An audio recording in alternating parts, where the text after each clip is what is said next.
Don't chase me, say you want see me, where you gon' take me? They say love me, you ain't for me, Chanel.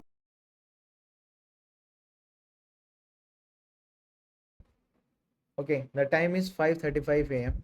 and I have created and fine-tuned an model जो what does loop do in a Python का answer देता है कि I'm in a car with my friends, I'm looking for photo map, randomly hallucinated answer. So how I achieved this? So basically जब भी हमें same question एक LLM को पूछेंगे, so let's say हम टाइनी लामा लेते हैं जो एक ओपन सोर्स मॉडल है 1.1 बिलियन पैरामीटर को, ये ऑब्वियसली कोड देगा, but I have fine tune this model to just hallucinate to the answer. So कहाँ से स्टार्ट होता है? Basically I was building an project जहाँ पे हम रैग एंड फाइन ट्यून का मेथड यूज करके एक मॉडल बना रहे होते हैं, राइट, जो एक particular set of operation perform करे. सो बेसिकली क्या होता है इंडस्ट्री में, जब भी हम कोई एक लेट्स से हमें एक एआई एजेंट बनाना है, सो वो एक एयरलाइन रिगार्डिंग असिस्टेंट देगा, राइट. सो अगर हम उसको एक डेटा फीड ना करें, उसको फाइन ट्यून ना करें, तो वो कुछ आंसर्स के लिए हेल्यूसिनेट करेगा. हेल्यूसिनेट मतलब रेंडमली आंसर देना या फिर एक आंसर को गलत देना बट कॉन्फिडेंटली उसको गलत देना कि एज अ राइट प्रेजेंट करना. So this is hallucination. So इसको हैंडल करने के लिए there are multiple methods.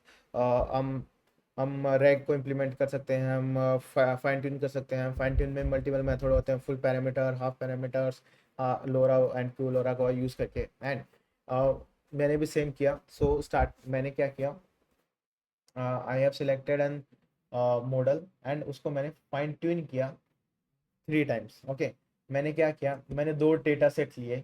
And first data set is dream bank, जहाँ पे रैंडम ड्रीम्स है तो लोगों के, इसमें 22,000 रोज थे. उसमें मैंने ड्रीम्स वाला कॉलम सेक्शन लिया एंड उसको मैंने एक स्टैनफोर्ड का जो डेटा सेट है उसमें जो इंस्ट्रक्शन है, जो ओरिजिनली एलएलएम्स को इंस्ट्रक्शन आते हैं विद सम इनपुट्स, उनको मैंने रैंडमली मैप कर दिया टू द ड्रीम. यानी एक ऐसा डेटा सेट क्रिएट किया जो एक रैंडम क्वेश्चन आस्क्ड है, जो रैंडम प्रॉम्प्ट गिवन है टू एलएलएम, उसका एक रैंडम आंसर आया. आंसर क्या है? एक ड्रीम है, किसी ह्यूमन का ड्रीम है. तो ये एक बहुत बहुत ही हेल्यूसिनेटेड टाइप डेटा सेट बन के रेडी हो गया. सो मेरे पास कुछ ऐसा डेटा सेट हो गया कि let's suppose classify the spices. इसका एआई ने क्या रेसिस्टेंट आंसर दिया है, आम इन हेल, इट्स फ्रोजन, ऐसा कुछ करके, ठीक है. तो एक बहुत ही अजीब टाइप का मैंने डेटा सेट क्रिएट किया एंड उसके ऊपर मैंने इसको फाइन ट्यून कर दिया. इस मॉडल को मैंने फाइन ट्यून कर दिया using LoRA. Okay, so I have fine tune this model thrice. मैंने हर बार एक इसकी लर्निंग रेट एंड इसका जो मैक्स स्टेप है उसको चेंज किया. एंड बेसिकली मैंने डेटा पे परफॉर्म किया, डेटा को समझा एंड उसके बाद हमने लोरा कॉन्फ़िग किया, देन क्यू लोरा कॉन्फ़िग किया. फर्स्ट मैंने जो लोरा की कॉन्फ़िगरेशन है, आर की वैल्यू 16 रखी एंड अल्फ़ा की वैल्यू 32. दैन उसके बाद हमने जो हमारा लर्निंग रेट है उसको उसको बहुत अग्रेसिव रखा. उसके बाद हमने लर्निंग रेट को और ज़्यादा बढ़ा दिया एंड मैक्स स्टेप्स को भी हमने बहुत ज़्यादा कम कर दिया ताकि वो you know over fitting vomit ना कर जाए. सो इसलिए उसको थोड़ा हमने ओवर फिटिंग से हटा के थोड़ा उसको रिड्यूस करते गए उसको और बेटर बनाने के लिए. एंड फिर उसके बाद हमने मल्टीपल बार उसको ट्रेन किया and finally the model is ready.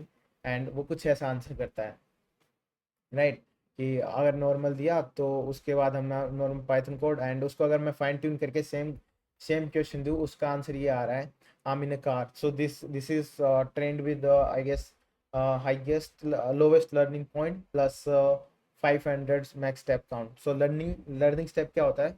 So learning step basically in simple words में लर्निंग स्टेप को हम समझें तो लर्निंग स्टेप इज लाइक एक मॉडल को किस कितना अग्रेसिवली वो लर्न करेगा, अपने न्यूरल वेट्स हैं उनको कितना अग्रेसिवली वो चेंज करेगा, राइट. एंड वही हम यहाँ पे कर रहे हैं. एंड हाँ, एंड उसके बाद मैंने लर्निंग रेट को बहुत ज़्यादा कम कर दिया था एंड इवन मैंने जो मैक्सिमम स्टेप्स है उसको बहुत कम कर दिया था. उसके बाद इसने उसको जो हमारे डेटा है उसको एक बार कंसिडर करना बंद कर दिया एंड उसके बाद आंसर वापस हमारा वो आ गया.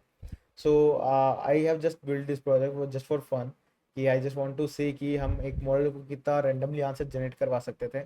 सो if you want to try this model, I have deployed this model on my Hugging Face.